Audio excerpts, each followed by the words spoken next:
stata presentata l'8 maggio l'edizione 2018 di Start Cup Veneto. La competizione, che premia le idee imprenditoriali innovative, è finanziata e realizzata dalle università di Verona, Padova e IUAV di Venezia. Il rettore Nicola Sartor ci presenta Start Cup Veneto. Si tratta di proporre idee innovative imprenditoriali, quindi suscettibili di concrete applicazioni. Chiunque può partecipare, quindi non ci sono limiti di età, non devono essere necessariamente universitari, devono semplicemente avere un'idea geniale.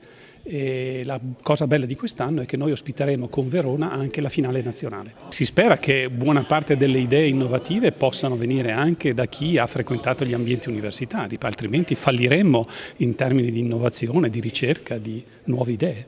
La competizione si svolge in 3 fasi: presentazione dell'idea, selezione dei 10 migliori progetti e finale regionale, in cui saranno scelte le 5 idee che parteciperanno alla finale nazionale. Ma quali caratteristiche deve avere un'idea per risultare vincente? Ce l'ha spiegato il delegato alla ricerca Mario Pezzotti. E questa idea innovativa deve essere talmente innovativa da essere diversa da tutte le altre che sono state presentate precedentemente e che abbiano qualcosa che possa sfidare il mercato.